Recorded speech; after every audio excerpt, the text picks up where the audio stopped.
Hello, everybody. Welcome back to the podcast. As you can probably tell by my hat and my outfit, I have a worship and tech director. I was going for more of the worship director. He did not show up dressed like I assumed he would, and I have, I guess, been out of the game for a little bit. But welcome back to the Greenroom is a bathroom podcast. We have Mr. David Weese here. He is a longtime friend of mine, also former coworker of mine. I'm gonna go ahead and take this hat off because this makes me look a little bit ridiculous now. We'll go back to my normal setup. But David Weiss, welcome to the Green Room as a bathroom. I was going to say the Green Room is a podcast, and that's not true. That'll be our ancillary podcast. That's the inception of podcast, the podcast within a podcast. We'll do that later. But why don't Fancy. you, why don't you tell us a little bit about yourself? What do you do? Why are you here? What is life? Well, hey, I'm David. I'm a tech director, worship director in a local church. And it's a lot of fun. We do a lot of different things. And I've started to branch out into the community a little more. I work with the university doing sound for them as well. Um, and just so infrastructure stuff, band stuff, training, all that. The Lord has been big and just like big in terms of making big strides forward with a lot of different people. And I feel like he's making some moves, and I get to see the musical and technical side of all that from a comprehensive 17 dimensional angle, we'll say. And there's a lot to talk about with all that, but it's been every month, I say almost every week is more exciting in this season we're in. And it's an adventure. Like, I think if I had to describe my job in one word, it's like an adventure. Constant. Nice. And adventure is 2 words, but that's fine.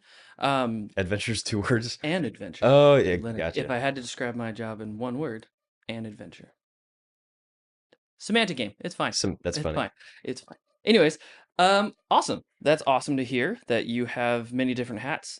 So the hat change makes sense, I guess, because we're just kind of leaning into it. But cool. So right now you're doing ministry work. You do tech and worship, so music and the things that make music come out of the speakers, all that kind of fun stuff. But Mm. from admittedly, this is a long time ago. You used to do cover music and live music in that capacity. Mhm. Um, wow, yeah. Yeah, tell us a little bit about that, I guess. Like, what was that Yeah, like? What did you do yeah. back So then? I had a season where I was teaching in a music store, so I had like maybe 20 something students, give or take, and then I would be in a cover group that would be all around Southern California. Probably I'd say 100-mile radius, sometimes a little further out. And I would have 6 or 7 different performances at all different places throughout the month. At the same time, I was on staff at a church doing Sundays, doing rehearsals with the music team there. So just doing a little bit of everything all the time. And yeah, that kind of explains why I asked David to be on the podcast as one of the first episodes as well. Because again, the green room is a bathroom. Although it formed, yeah, I love it. I love it. And see, he's done this stuff, so he gets why that's funny. Um, anyways, so the reason I wanted to build this podcast, the reason I wanted to build this channel and sort of a community is because I think it gets so lost sometimes how important live music is. And as independent musicians, tech support, artists, performers of all kinds, I think it's important to find sort of your place of camaraderie. It can be a little lonely at times in this kind of industry, given that you show up with admittedly a few other musicians usually, or if you're an independent artist, a singer-songwriter type thing, you show up by yourself and you play to a room of people that might enjoy slightly what you're doing, but then also have no idea who you are, what you do. And this is sort of the place that if you are one of those people, you can find fellow people like that. But I also think through my life as a musician, I've done quite a few different things. I don't know which number podcast this is yet. So I don't know if this is going to be the first one, the second one, third one, whatever. So maybe I haven't explained that to you yet, but doing ministry, doing live music and tribute bands, doing music as a singer-songwriter, attempting to be a recording artist and failing miserably at it. All those things have very different kind of cultures to them. And so getting David on the podcast today, we get to see yet another one of those kind of subcultures, the idiosyncrasies that we have within these different things. And I think we're just going to have a lot of fun. I think we're going to have fun seeing what those similarities are, seeing what those differences are that just kind of make up what it is to be a creative.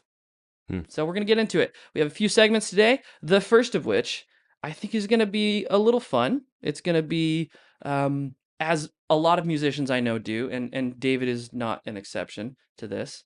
At least he wasn't. Maybe he's matured. I don't know. Let's find out. We have a lot of strong opinions about things that absolutely do not matter. Fair to say? I don't know. We'll It's fair to see. say. It's fair to say. If you've ever bought a Mogami instrument cable, and please don't sue me, Mogami, I'm sorry. They're very nice cables. They're great cables. I just don't think you need them.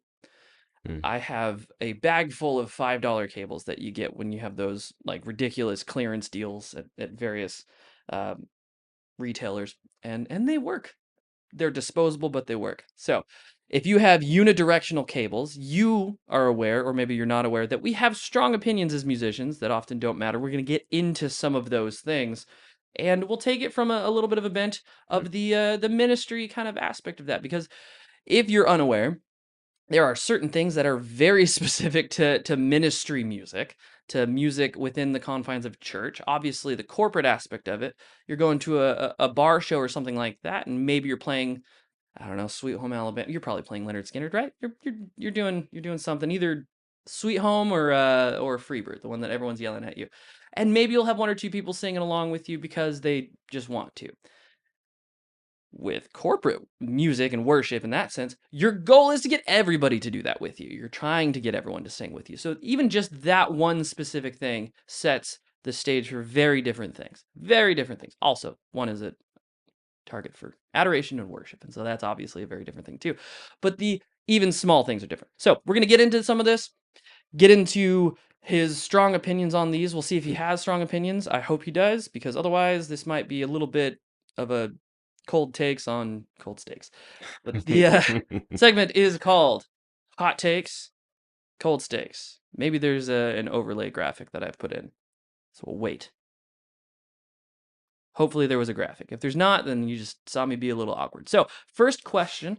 These are quick thoughts. You do not need to go too deep into this, but I'm going to kick it off with the first podcast I recorded for this was with a tech director. David is a worship and tech director, so he's got both sides to that. So we don't need to get too into this, but I want to know what your thoughts are really quick. Hmm.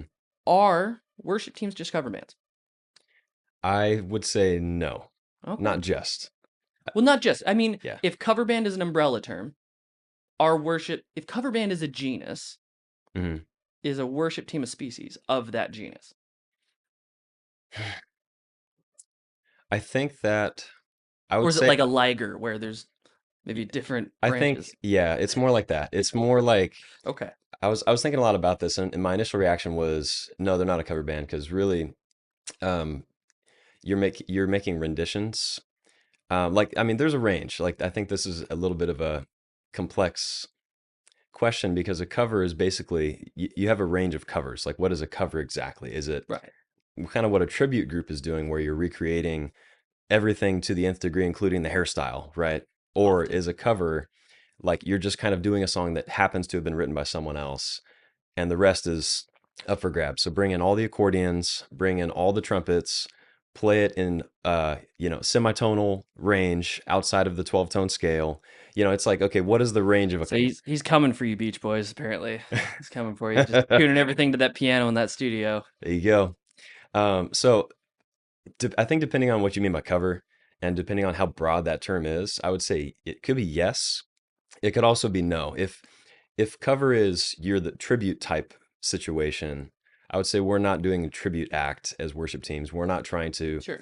recreate every single nth detail to the point where the well to where the audience is experiencing basically a tribute to that artist. Right. Yeah. So tribute may be more in a semantic term of like what is the offering of the worship or music presentation. So Yeah. I will say this, and I don't know. I should probably keep track of this. If we've talked about the difference between tribute and cover, I have a Mm. few videos that I'm putting up as soon as this channel launches that kind of delves into that. Maybe it's already up there. Maybe you've seen the whether a cover artist and a tribute artist, each one of them gets elected as the new cult leader. There's a very vast difference there. The tribute artist is often the everything has to be precise. The cover artist is no one cares, right? And so what I argued, and this will be super quick because we've got a lot of questions to get to, Mm, but I would say for the most part, a cover artist is someone who's presenting somebody else's music in some capacity and trying to imbibe the spirit of the song, the vibe of the song, hmm the meat and bones of that. If you've as someone who was in a cover band for a while, I do more tribute work at this point, but it did covers as well. mm, When you do a cover of a song, it is sometimes really similar.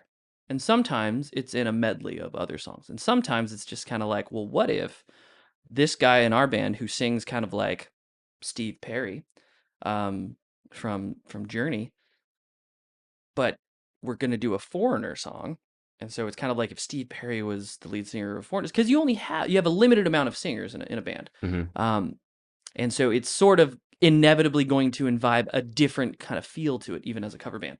And so that's why I argued, and the tech director that I had on previously agreed with me that for the most part, yeah. mm, And it's a complicated question, and it doesn't matter. It's a strong opinion about something that actually changes nothing, whether or not we agree or not. yeah, Because at the end of the day, the goal shouldn't be to tribute or offer up to the band that you're covering. But it yeah. is sort of you're covering the song and maybe it's in your own flavor. And I'm going to get into this on another podcast. When does an actual artist, say Johnny Cash covering a 9 Inch Nails songs like Hurt? Hmm, When does that? Is he a cover artist? No. But why not?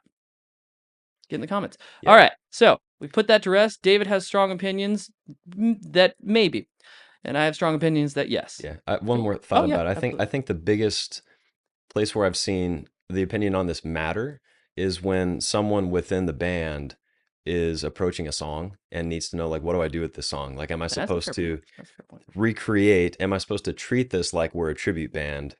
Which really, when you say cover, there's this sense of, okay, we need to do what's exactly on the record. We need to recreate the sound that's Oh on the yeah. record. We need to. So for the average person, that's really not feasible on like a worship team. Even for like most like cover bands generally, like they're not Right. running the type of rigs that these artists are running.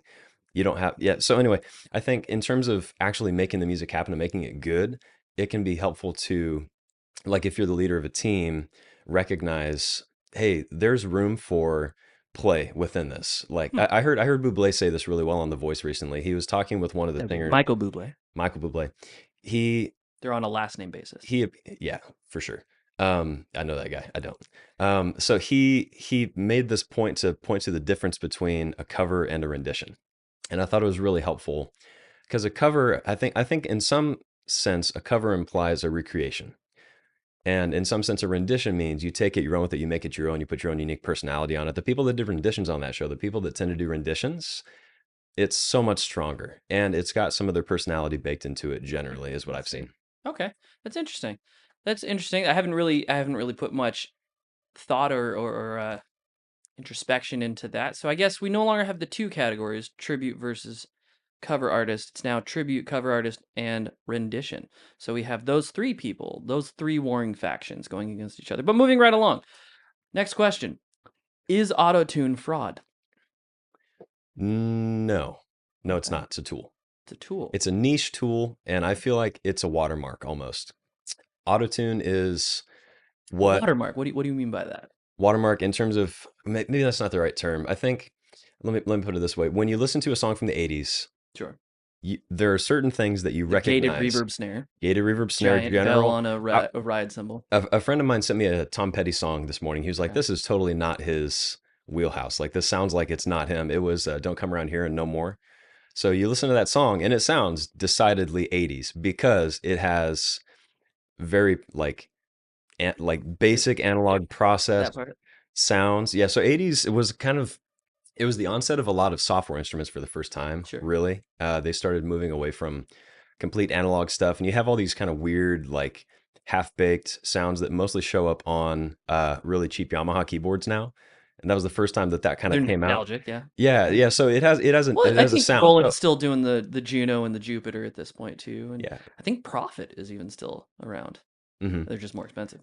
yeah. But so the point is, you hear that, and there's a certain nuanced flavor that 80s music has. I feel like that's what autotune is for the 2010s. I feel like if you listen to Okay. so I don't think it's fraud. I think it's nuance. Okay, question. Are you coming at it from the angle of the T-Pain use of autotune, or are you Oh, coming at it? Okay. Oh, by yeah, the way, because if T-Pain, your voice, because I know you're listening to this, is amazing. Obviously, you revolutionized the use of autotune as like a tool in a stylistic way, but like, come on, man, your voice is Hmm, oh, it's so good. Sing more like that. Sorry. yeah, for sure. So I'm talking like everything, like Okay. because you listen to kids programs on TV, you listen to movies, and autotune has departed from the T-Pain variety, and you Sure. have subtle use of autotune and like pitch correction too, but it has a sound to it. It has a very distinct sound to it. There's a stability it brings in like the overtones of a sound source of a voice. And after listening to it for more than a decade, when someone has it on, it's you can tell. You could just tell. And if they ever move away from it, I think that you'll be able to timestamp like a watermark. Okay, that is Okay. from the 2010s. Okay. And Okay. it was So it's worse, a watermark of the ages. a watermark Or of the ages. okay. Yes. All right, fair enough. I guess kind of like the nasty sounding guitars of the 90s, because at that point, and as my dad was a music retailer, and he often brings this up. I think I'm going to have him on the podcast as well.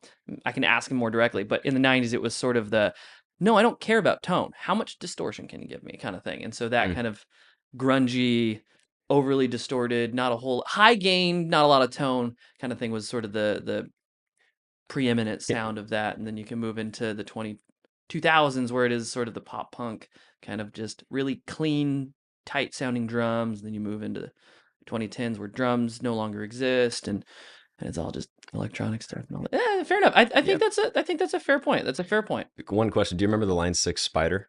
I do. I do remember the line spider. Which wait, I'm sorry, which one? Are we talking about the one, or like I think they got up to 7 I before never they're like, bought wait, the Helix is really good. We'll just do that instead. I never bought any of them, but Okay. when your description of 90s guitar tones to me instantly just that thing jumped into my head. Well, bringing up the line 6 spider, I'm going to skip one question, go to the next one, because I think it's more relevant. Will, not that line 6 spider does this, but the new line 6 stadium helix will do this. Hmm. Will capturing replace the need for tube amps in most situations?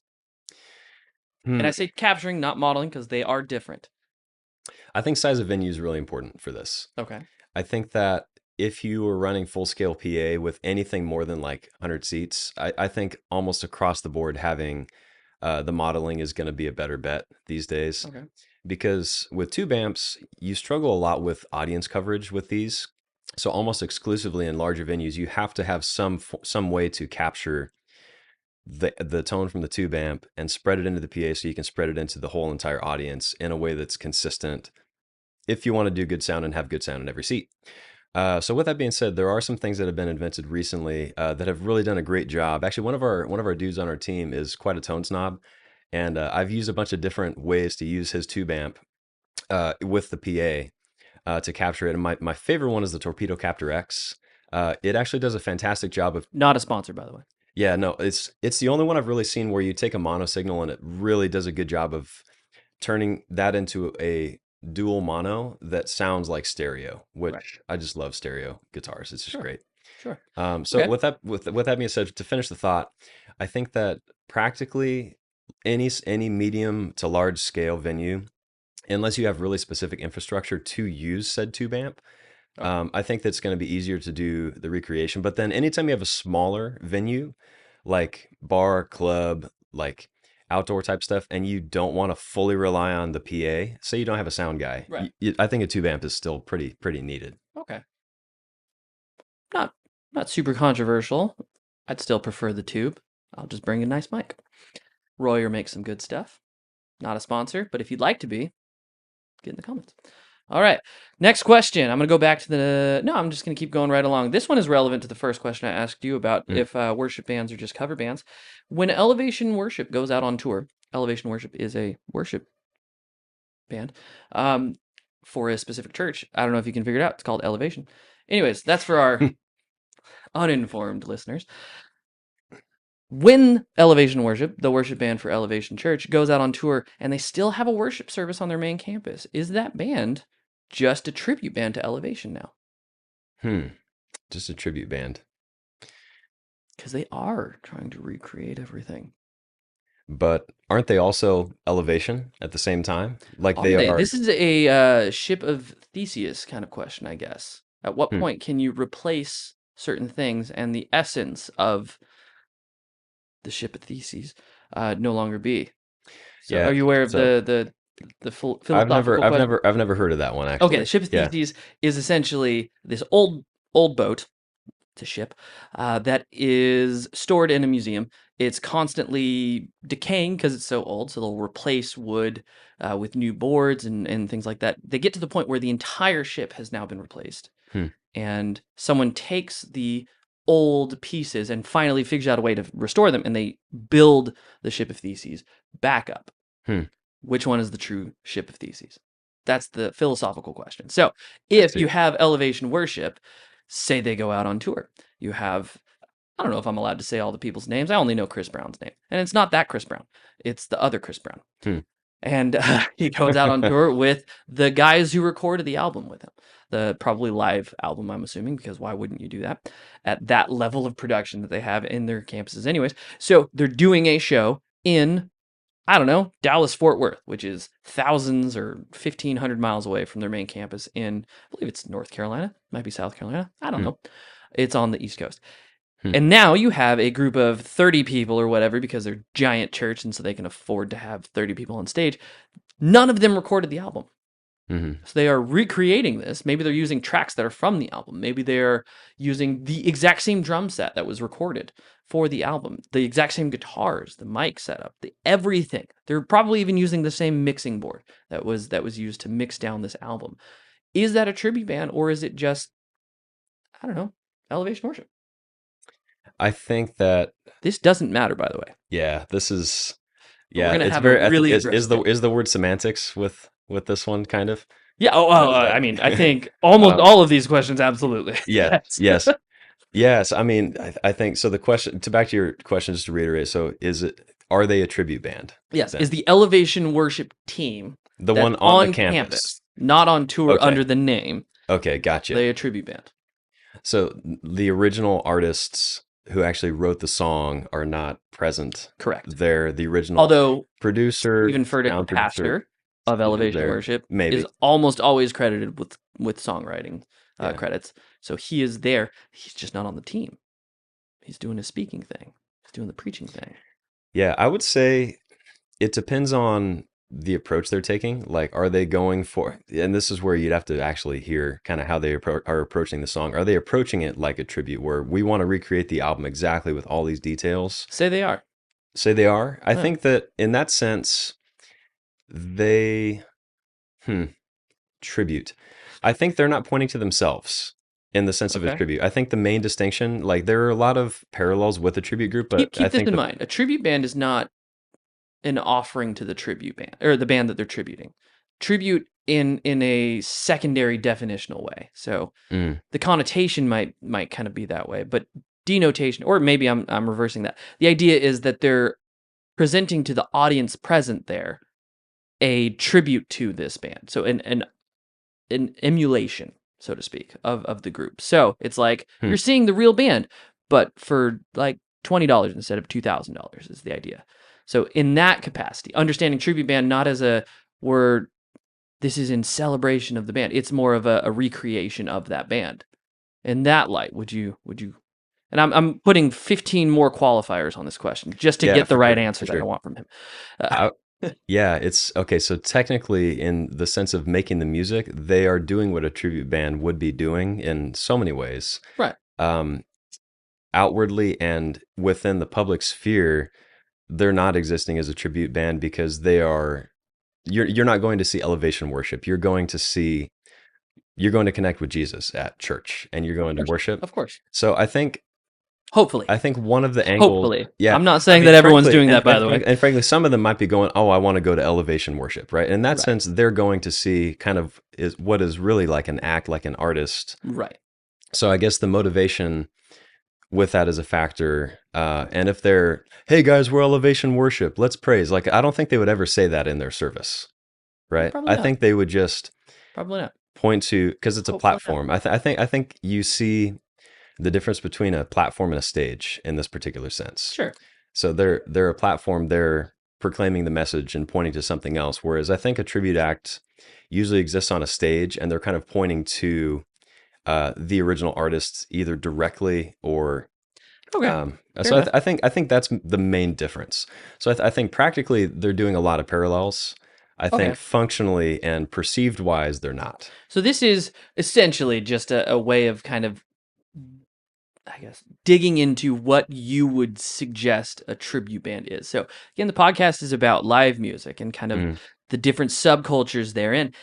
I guess, yeah, it's just sort of a question that reveals what you think the essence of one of these groups is. So what makes a yeah, cover band? You kind of deciding your own criteria. That's why I didn't. yeah. I know I gave a lot of criteria. I put a lot of qualifiers on. Every time you went down the road of saying no, I'm like, well, hold on. How about what if I Yeah, changed the situation? just Yeah, to lean in. I get that, I but think one it is a one thing semantic thing. is here's a funny final thought on that one. I would be very surprised if the Elevation Worship team had a guy that had a hairstyle and clothing and a voice style exactly like Chris Brown, and that was needed for them to do Fair enough. a service. I will say this. I am in two tribute bands, an Eagles tribute band and a Beach Boys tribute band. We get a lot of work.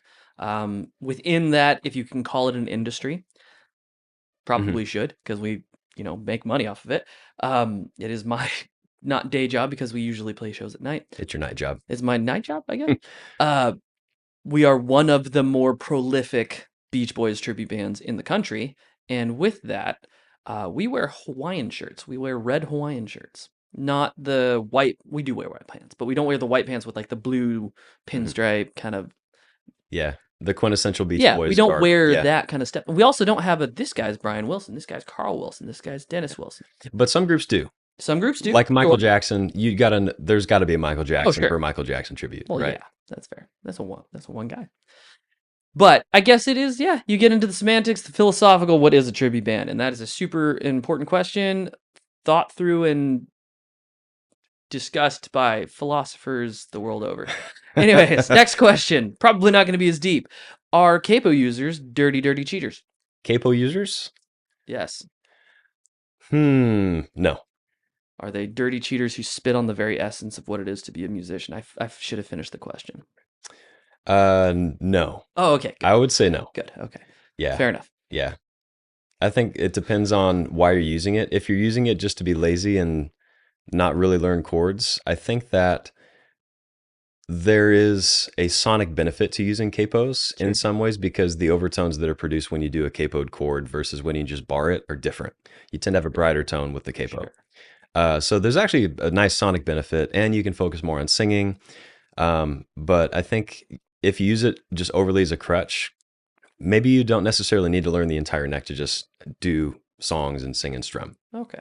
So, yeah, I think Good to it's know. case by case basis, but I think that it's not a flat like you're cheating because there are a lot of benefits. And I will say, as part of a classical guitar program, I used a capo, and certain pieces called for capo specifically for the sonic benefit Fair enough. of having it. I guess So, there's certain, especially in light of doing renditions or covers, and maybe I should have gotten into this as someone who is a classically trained guitarist, not me, him over there. You can get into it is an orchestra, just a cover band. Anyways, doesn't matter. Yes, but also, uh, I would say there are certain when you're recreating those things. I can think back to a couple of songs during my time as a worship director, where the artists themselves recorded a lead line with open sort of feel with a capo, and so you can't really recreate that. If you're going to recreate that lead line, you can't recreate it without said capo. All right, that's fine, I guess. I guess they're not dirty, dirty cheaters who spit on the very essence of what it is to be a musician. You're off the hook for now, no, but for now. All right, next he question. might be coming for you later. We'll see. We'll see. Or just get in the comments. Comment whether or not you think they're dirty, dirty cheaters. Next question. Do you allow music stands or do you just not care that musicians don't love Jesus enough to practice? Say it one more time. And this is not a leading question. I don't know why you're getting upset about this. Do you allow music stands on stage or do you just not care that musicians don't love Jesus enough to practice the songs beforehand? I do. I have them on because I think that Telling. yeah. Well, I love when musicians can memorize all of it. And I generally, for the sake of, we have guys that work more hours than me throughout the week and still will come and volunteer and serve. We have a lot of people there. There are certain people that have a temperament where they just have to follow a thing, and they have a lot of trouble just kind of existing apart from what they're following. And there's a certain personality type, I think. That's fair. And it's I funny. guess We have I we have should have one known guy. bringing on David would give thoughtful and reasonable answers to my ridiculous leading questions, but I guess Yeah. that's okay. So I think some people just aren't as Wired that way. mentally flexible Fair enough. as other people. They have to kind of follow a track. Oh, And some people are very like they're able to exist in the moment, be very present, and then adapt and flex and change. So it's kind of the difference between someone reading a score and someone not reading a score who can just kind of it's the difference between a classical and a jazz guy.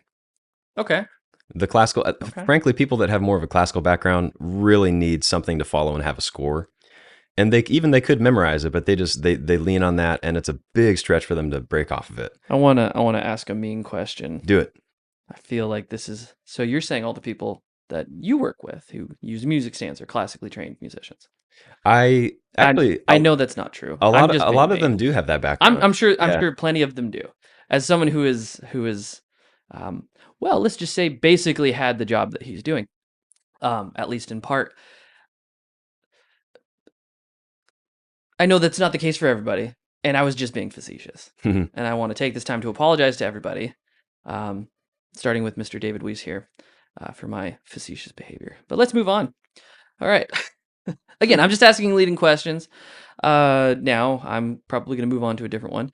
But have you ever tried and think back to your gigging days? Mm. Um, well, I guess both gigging and your current situation as a music and tech director. Have you ever tried to correct a congregation or an audience when they've clapped on the 1 and 3? Follow Zero, up to that. 0 times. How white was Oh no, 0 times. Interesting. Harry Connick Jr. has a great video of that where he adds a beat. So he plays a measure of 5 if the song's in 4/4, because why would you clap on the 1 and 3 if you're playing in 6/8? That's super weird. But adds a measure of 5 to kind of get the group back onto the 2 and 4, which I just thought is so cool, and you just can't do with most people. Hmm. Especially in I'm assuming you guys still running click, Hmm. stuff like that. If you can add a measure of 5, for a couple reasons this would be amazing. To add the measure of 5 on the fly, and to get everybody to stay with you on that measure of 5 at the same time would be amazing. But oh great. All right, that's fine. That's fine. I've tried on shows. I've tried when you do those when you play a funk song and you've got people clapping on the 1 and 3. It hurts. It makes it hard to play. And so I will occasionally slightly vindictively clap aggressively on the 2 and 4. Hmm. Almost directed at the person I see clapping on the 1 and 3. As if That's to funny. say, what you're doing is a moral failure. Correct yourself Nice. and get right with God. Anyways, all right, last Yeah. question for this segment. We are going a little long in this segment. I'm sorry, these are hot takes on cold steaks, but does Brandon Lake, a worship artist, know any other verbs or nouns besides the word praise? He knows. Okay. One more. Nouns or verbs? Nouns or verbs, because praise can be Nouns or both verbs. action and a noun. Raise. Raise? He knows raise. I think that's just praise without the P. It's pretty close, but it is different. Yeah. I think the joke has been made to him more directly as well. I think he has about 7 songs with the word praise in the title. Hmm. All right, fell flat. That's fine. Moving on. Next segment we have, and I believe I gave you a heads up on this, yes, the Fantasy Setlist Roster. Mm-hmm. All right. So, again, I don't know which order this is for all the other podcast episodes, but I'm going to quickly go through mine. Hopefully, I've already given you my roster, but then we get into his and we can argue about that as well. So, the name of the game, Fantasy Setlist Roster, and we are choosing from TV, movies, media of all kinds. I think we had a comic book character on the previous episode. The point is to create the best possible band you can out of these characters, and it's more than just individual abilities, in my opinion, but criteria is yours to choose. Mine is singer frontman Powerline from a Goofy movie, If you know, you know. Guitarist 1, Nigel Tufnell from Spinal Tap. If you haven't, or this is Spinal Tap. He's from the band Spinal Tap. If you haven't seen either one of those movies, the second one just came out. Come on, guys. If you call yourself a live musician, you got to see it. But it's rated R, so I don't suggest it. Guitarist 2, because we're trying to be family friendly here. Guitarist 2, Eugene Mortone. I don't know if that's how you pronounce it. I don't know if I've ever seen this movie. It's Ralph Macchio from Crossroads. I've seen the clip, though, of him beating Steve Vai in a guitar off. And so that's qualifications enough, in my opinion. Some of you are asking, why not just get Steve Vai then? Because he was in that movie. And also, he did the score for the entire soundtrack and movie of that movie. Well, you create your own fantasy set list roster, and you put him on your team. He lost the duel. He lost the duel. He did. All right, keys. Sebastian Wilder. Another movie I haven't seen, but I have seen clips. La La Land. Ryan Gosling, jazz piano. That should be enough said. It's an amazing thing. Blues and jazz piano, possibly the greatest, I think, instrument representation that I've ever heard. I would love to be able to do that. I can't. That's fine. Bass. TB Player from That Thing You Do, the greatest character name of all time. TB stands for The Bass, and so his name is The Bass Player. Drums. Robert Fishman, The Rocker. An underrated gem that if you haven't seen, not quite as good as This is Spinal Tap or Spinal Tap 2, The End Continues. But it is one of those things that I think you should see. The Rocker, it is Dwight Schrute from The Office, Rainn Wilson, and a bunch of other SNL and other characters and actors from various things that you'll recognize. Bradley Cooper, Will Arnett, a lot of really fun people in that movie, and it made almost no money. And it's very sad. It's from 15 years ago. So good. But Rainn Wilson on drums, Robert Fishman, so good. David, let's hear it. Let's start with singer, frontman. Who do you got? Start with singer. Singer, Okay. frontman. Can I start from a different order because I want to kind of build to it. Okay. Okay. Yeah. So order. this is a band that I personally, and I think this will be telling for my own musical taste. I love things that are decidedly silly, wacky, and crazy. So we're just gonna have Oingo Boingo listed in individual instruments. Let's just say I would listen to this band every day, and once you hear the roster, you'll know. Okay. It's going to be fire, but it's going to be silly. So the drums would be Animal. Oh, okay. Starting out with Animal. That makes sense. Okay, I've seen him win duels against Dave Grohl on YouTube and things like that. Like he's decidedly a professional drummer. Little side note, real quick. When I started playing at 17 years old in my first cover band, I had a little animal puppet that I would put on my hi-hat, so he'd just like bob up and down when I lifted that. Sorry. That's good. That's good. I'm totally okay with that choice. That's a good choice. Yeah, he's tasteful. Well, I don't agree with that. You're gonna bring the energy, tasteful in the right way. Keith Moon. Yeah. Toned down a little. So for bass, we've got Tolkien from South Park. Okay. I think that would be Tolkien. It's Tolkien now. Oh, they changed it. Yeah, that's they didn't change it. The whole joke is that it was always Tolkien. Oh, that's awesome. I didn't know that. Okay, they pronounce his name wrong in a lot of the episodes then. Well, they're kids. They don't know better. Yeah. Cartman certainly doesn't care. But yeah, that is an uncomfortable episode. Anyway, sorry. Yes, it is. For keys, we've got Howard Wolowitz from Big Bang Theory. I think that is. I didn't know he played keys. He does actually. A number of the episodes, he has a band and he does decidedly Star Trek themed songs. That makes sense. That makes sense. He's quite good as a keys player. Actually, this was I had the hardest time thinking of what keys player. For I wonder why. For guitar, you've got. You didn't go with Adrian Brody from The Pianist? Mm-mm. I don't know what his character name is. That's a hard movie to watch, by the way. Sorry. You probably don't want to choose World War II movies or Holocaust movies to represent this fun, lighthearted game. No. Let's move on. Guitar, sorry. Marty McFly. Sure. I almost chose him, but yeah. No, little rock and roll. So altogether, you've got energetic, silly, rock and roll with excellent bass lines, and the frontman singer is Brack. For sure. This is the Beans guy, right? Yes. Okay. So yeah, Brack from but not Space Ghost Coast to Coast. So Space Ghost Coast to Coast, not from Space Ghost, the original Hanna-Barbera, but the okay. Yeah, that would be the band that I would make, and I would listen to them every day. And we're going with just the one guitarist. Yes, that's all you need. Guitarist. Yeah, need more. Leave some sonic room for Brack to do his things. Can you just imagine the songs they would make? And how wonderful that would be? I'm so glad you did not start with the front man. I I don't know what I was expecting.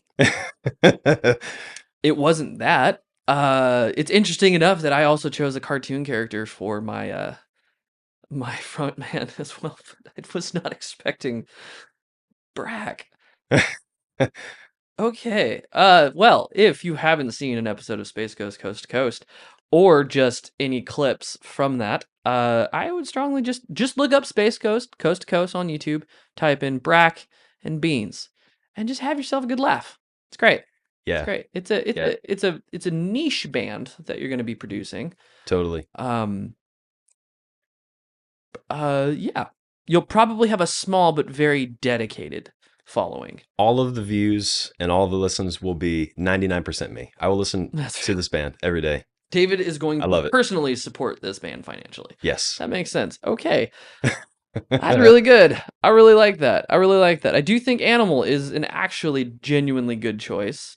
I think some of these I don't know the Big Bang Theory that well, so I can't really speak to that. He's definitely in the same, not Sonic world, but in the same thematic silly world. He'll fit right in. Okay, great. But you need a little fire to make it actually sound good. So uh Marty McFly you got just Marty playing Chuck McFly Berry over and here. you got Token. So that's Oh, gonna sorry, not just Chuck Berry. He's either playing Chuck Berry or Van Halen and nothing else.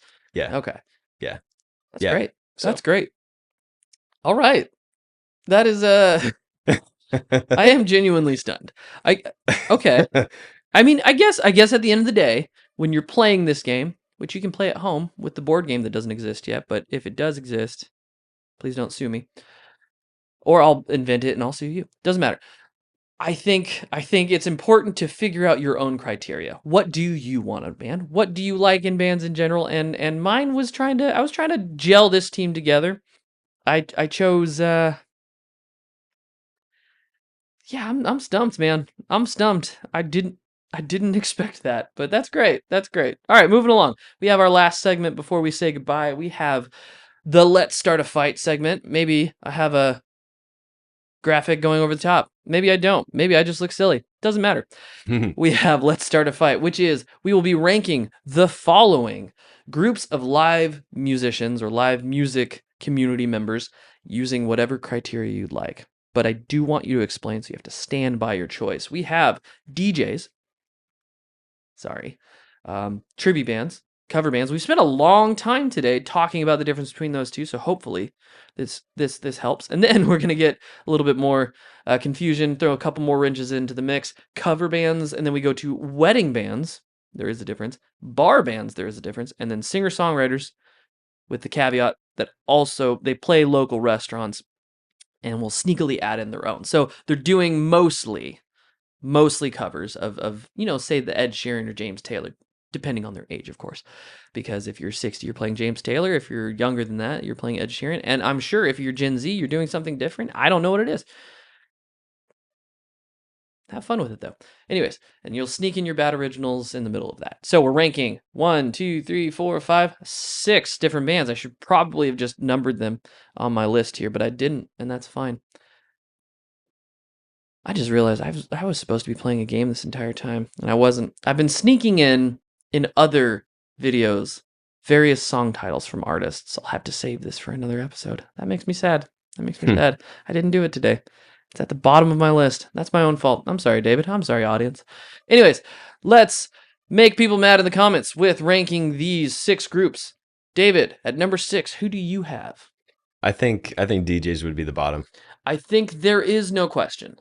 And I don't think we need to explain ourselves. You know what you did. All right, number 5. Moving right along because I think it's self-explanatory. Number 5. Okay, so We have tribute bands, cover bands, wedding bands, bar bands, singer-songwriters who do all the other stuff in there.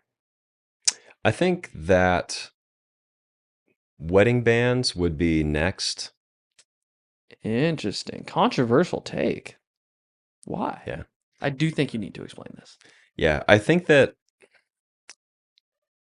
in terms of the general music community in society, it's very important for artists to push the ball forward and continue the craft with the onset of things like AI, with the onset of things like streaming.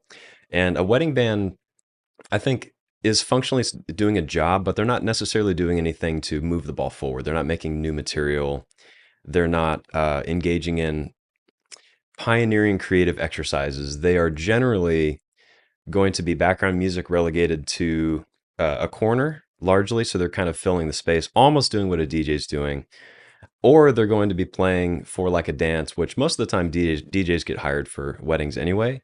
So I feel like wedding bands, and admittedly, I know the least about these. I've Okay, done a lot of weddings, and most of the time when I've seen music at weddings, it's one musician, so it's not even a that's band. fair. You have a person with a classical guitar, which is what I've done for a lot of weddings, and you're very much you're like a wallflower. Like you're not Okay. necessarily performing in a lot of So cases. perhaps I should explain wedding, although the name implies maybe in a denotative way. I don't know if that's a word. The denotation of it is for wedding ceremony. It is typically and almost exclusively the reception afterwards. So it is the band that's hyping up the dancing and getting you to be excited. It is similar to what a DJ does, but in a more um, dare I say professional capacity. Mm, It is usually on this list the most expensive. mm. So you might Yeah, have horns, like an actual horn section. You'll have keys players. Will have a singer who does this stuff and can do a lot of. So you can't. Let me put it to you this way. And I don't want to say that you can't choose that. You can be wrong. That's fine. A wedding band could be a bar band. A bar band can't usually be a wedding band. Is usually the kind of the right. way I would It describe that. it takes I It's a guess level of professionalism, right. and you might find the majority of musicians and even the singer in a wedding band have education in music, Mm, went to school specifically for those things, not to become a wedding musician or anything like that, but it is as a career amongst these the best paying, and so mm. that's all I Okay. would say in that. Yeah, I would say I have a I don't have a super strong like cover tribute and Fair enough. wedding band. I feel like This is also it's this is yeah, just it's I guess kind of very digging at what do you believe yeah. in I think regarding those things. those three artists I feel like are very like very in step. Like maybe just one detail would maybe push one above the other for me because they're all kind of Someone in the comments will eventually, if anyone sees this video, be very upset at you for saying that. oh good Yeah, good yeah. I didn't say it. I I said think it. because they're doing something that they're basically providing a service in a lot of these cases. Sure. But I don't know. I'm a big I'm a big proponent for original music. I love when bands make original things. So for these different, they almost all kind of exist. They're almost in the same category for me. They're doing similar stuff, but one's getting paid more. Maybe it's a bigger level of professionalism, but categorically they are recreating other people's music for the sake of being a part of like a wedding or like background music for a thing. And so I think I would, with that in mind, because it's not. Um, I think I wasn't thinking of the reception band Sure. for that. I Sure. think I'd put them at the top of those three. I'd say them or tribute groups would be above like just a straight Okay. up like So your tribute next band. would be cover I band, think cover band, tribute band, wedding band, and and the then tribute cover band would be interchangeable potentially. yeah, Tribute wedding band would be interchangeable or yeah, second or third, for depending sure. on. Yeah, because Okay. I think that the tribute bands display, um, depending on which group you're bringing out. I think that they are bringing really good music in a live setting forward in time so that people can experience what that looks like away from the immediate generation it was born in. Okay. So I think that's good. I think that um, live music is it's so critical, and the experience of music in a community setting is one of the most valuable things that we have. You know, it's one of the last bastions against everyone's just in their bedroom recording music on their own. You know, it's one of these places where that is continuing to be borne forward um, in a big sense that draws a lot of people. Albeit when the boomer generation dies out, I wonder how many will actually go to see certain acts still. Um, I would imagine the acts that many of the boomer generation, and I do not mean to be disparaging. I make money off of playing music for people of that age. I'm not being disparaging. I think that music is typically better. Anyways, Yes, it but is. when the audience dies out, I have to imagine, despite the Rolling Stones, because they're going to be around forever. I don't know Mhm. what is going on. They made some deal with the devil, and they're just like immortal now. I don't get it. Um, I think the bands will probably die out before the audience does. So, Hmm. are you saying like the tribute acts to those will no longer be listened to? Yeah, yeah. Okay, Like, I see what you're saying. I'm saying like Makes sense. 100 years from now, right? Oh, fair enough, Like, fair enough. I will say, when I was 17 and I first started doing cover and tribute stuff, we played a lot more 50s music, and we don't do that very often anymore. We'll do it occasionally, but yeah, I mean the sort of, I don't know if it's Overton window, but sort of the relevant window of bands being hired for certain uh, venues and gigs and community centers and stuff like that. It shifts along with the age that you're going. So mm, fair enough. Fair enough. I will say I'm going to totally break rank with you mm, because DJs were in lockstep on that. It's absolutely, and I was one of these people, by the way. Singer songwriters absolutely next. Singer mm, songwriters who sneak in their own original stuff. mm. It is similar. Oh, you forgot to mention bar band. Bar band. Is that above or I below was the thinking of cover them grouping? as, I guess I was thinking of cover groups as bar bands. I guess I kind Okay. of Is a cover like a those step together. above or below bar bands? I think cover would be step above because it's a broader term. Okay, fair enough. Yeah. Sorry, didn't mean to get sidetracked. Again, I think singer-songwriters are next. And I'm saying this again as someone, I have my album, no, it's over there. I'm not going to get off camera to go grab it. As someone who tried and failed at doing this thing, it is still a solid way that if you're trying to do original music, here's the advice for the day. Advice for the day for all the young whippersnappers out there who don't have to use a microphone to block all the white hair in their beard from the camera seeing it. That are still, I'm gonna make it. Maybe, but the kind of traditional way of doing this at this point, and the way that you can still make a little bit of money and not just get paid with exposure, you have to find an artist who's very similar to you, at least in your estimation. I don't know any Gen Z artists, and I certainly don't know any Gen Alpha artists besides Baby Shark and whoever owns that IP at this point. I have a 3-year-old daughter, Hmm. and another baby on the way. So I have little kids stuff like that, but I don't know any actual artists of that age group or generation. So my point is, whoever you think you sound like, learn their songs. Call a bunch of restaurants, say I'll play these songs, sneak one or two of your own songs in there, and ask people to follow you on the various social medias. That's the way that you make a little bit of money while also doing your original stuff. I tried it. I did it. You make some money. It is hard. And I'm sorry. I don't mean to be disparaging. I had a singer-songwriter on the podcast that we recorded just yesterday. Hmm. And he's my brother-in-law, and I love him. He's a great guy. It's a hard thing to do, and I'm going to put them down there. I debated putting bar bands below them. I've done bar shows, but never done bar band-esque type things, and there's a difference there as well.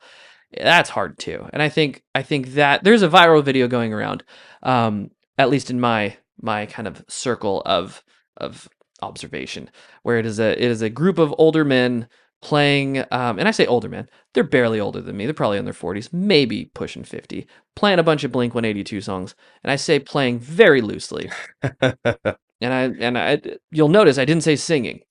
They're presenting the words, but I wouldn't say singing. Mm. And the viral clip is this band got hired and yours didn't, kind of thing, to kind of Mm. just check you and get your ego, take it down a couple notches. The idea behind that, I think of that as a bar band. I think a bar band is a group of 3 to 5 uncles that got together and said, I know a couple songs and I own an instrument.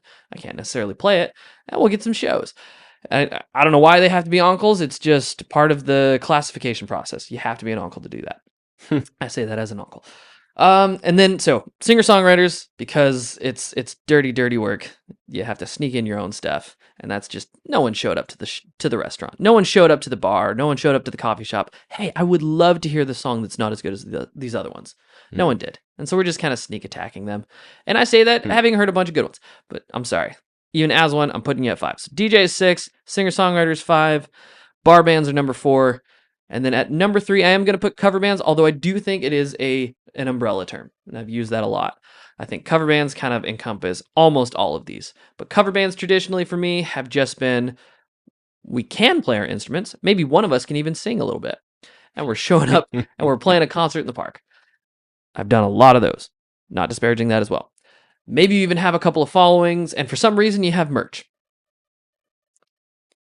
I don't know why you have merch. You're playing other people's songs. And then and you'll put your own flavor on it. You'll do your own thing. Then tribute bands, I'll have that next. I'm gonna put wedding bands as number one. Mm, And the reason for that is because the difference between a tribute band and a wedding band is owning a tuxedo there you or go. a suit. That is basically the only difference to Little me. style. Yeah. And yes, you can flip those between the two because, to be honest, a wedding band is not going to play casino. A tribute band will. Hmm. I say that as a person in a tribute band who's played some casinos. And those pay real well. Those are real nice shows. And you do have to have a level of professionalism and a level of all of this. I think there's a requirement of professionalism, except for maybe bar bands. I don't mean that. Again, I'm not trying to be disparaging with it. It's just true. I think you kind of have to, if you want to do music and get paid to do music with money, not with exposure, you have to have some professionalism. You have to show up early. You have to do it well, and you can't get drunk while you're doing it, guys. You shouldn't do that anyways, but like, what are you Mm, doing? yeah. And so that's my definitive list. If you're angry about it, go ahead and tell me why I'm wrong and threaten my family, as is tradition for YouTube comments.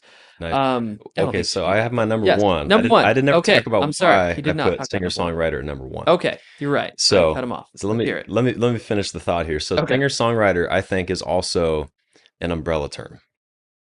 And I think okay, if you think of singer-songwriter as the dude who's in the coffee shop doing mostly covers, doing some originals, I think that's one version of that. sure. I also think singer-songwriter is the Kiffness. So the Kiffness is a South American artist who takes different videos from all sorts of, like, basically samples interesting different videos, like auto-tune cats or people in Malaysia singing songs in their own language, and he makes new versions of songs and he sings over them. It's just him with software instruments, with a guitar, with a trumpet. Um, so he's been doing it for years. YouTube is his platform. So one thing, so the singer-songwriter, the venue isn't necessarily just the physical venue. Okay. You have, in the last 20 years, you have the onset of streaming, you have Sure. the onset of a YouTube. giant YouTube multinational audience, right? So the Kiffness starts making these silly songs, goes on, and now at this point, he's touring Asia, he's touring Europe, he's touring United States to sold out shows, stadiums. It's just him. Everyone's coming to hear his music, and he probably does covers here and there, but he is a singer songwriter that has transcended the local venue. He's transcended the local. I'm Sure. going to make $90 at this bar. He's literally traveling the entire world and is an internationally recognized name as a singer songwriter. So I think for me, that's why you put singer Okay. songwriter at the top, because it has, of all of them, it's the most pioneering and it has the highest ceiling for what you can achieve, I think, with Oh, it. sure. Of course. I guess to add more qualifiers to when I disagree with your statement to make you look wrong, despite the fact that I didn't give you the criteria beforehand. The direction for the podcast is kind of sort of independent musicians and artists and things of that nature. If you succeed too well, I don't qualify you that as Oh, although you're Kipnis, out of the camp. if you'd like to be on the podcast, I would totally make an exception and sell out in a heartbeat. As I've said of every musician or act or band or anything like that, if you're willing to stoop down to my level and sit on this yellow chair next to me, I will kick David out so hard. Sorry. I Yeah. will sell out in a heartbeat. But until that day, I'll pretend to be principled and say that it's mostly independent artists. So I guess I should have qualified that. You can stand by that. That makes sense. I guess in that respect, you'd put Ed Sheeran in that camp as well. Yes. Okay. Yes. Yeah. And the Beatles And the Beatles. and Bob Oh. Dylan, Tom Petty. So They it's just started artists as who do singer-song. original music. Yeah. I Uh, think because if you I think will of it as say, an umbrella, I will yes. say, I did add the qualifier. Who play at your local restaurant and sneakily add in originals. I did give you that qualifier. The Beatles did that Okay. all through Liverpool. Did That was the entire Beatles or I'm gonna is it the Kingsmen? The Tinsmen? Kingsman. Was their original? Oh, I don't know, Man, actually. people are gonna be real upset at me in the comments. They had an original name and then they changed it and they started doing that back in Liverpool days. Are we talking Beatles or are we talking that original band that I definitely remember? And this is just a test for all the people watching to see if you remember I, the I original I name. mean, I think both, but I mean, really, they were singer-songwriters that were playing in local acts or local places, sometimes sneaking in originals for like they were doing, 6, 7 days a week doing that. So, and Some that could led say to, 8 days a week. hey, oh man. Hey! Yeah. Ah, So again, I think my point, sorry. there's a higher ceiling that that particular type of group, even while doing the criteria, can exist in. And everyone else for generations copies them. Sure.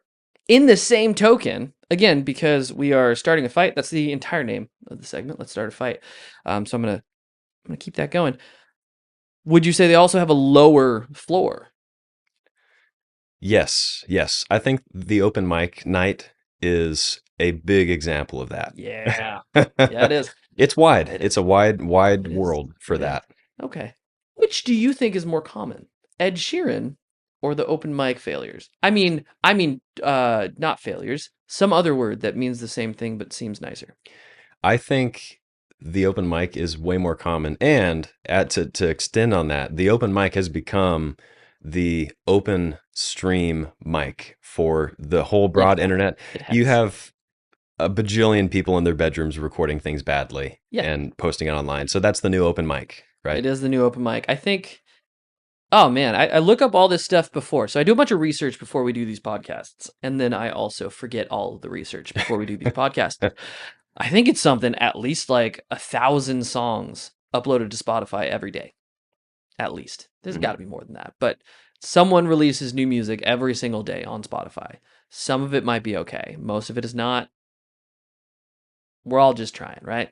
But Mhm. I mean, I guess that makes sense. I would say personally, I get why you have that wrong opinion and you're entitled to that wrong opinion.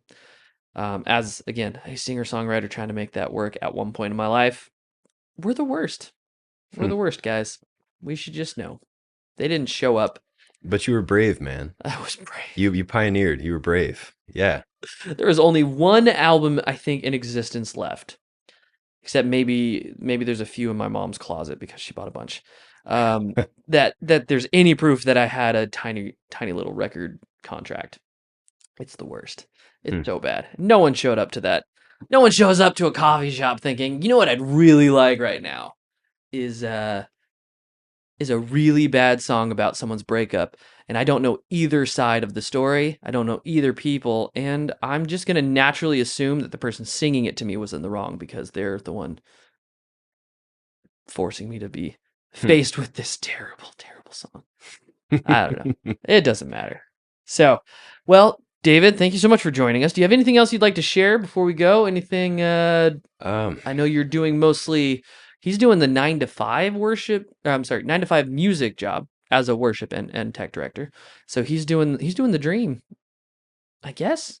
I guess I don't know. It's hard to say. Musicians, we can be professional sometimes. He's proof positive. But is there anything you'd like to share? Anything you're working on? Anything you're doing that you want people to look at besides your face on this podcast?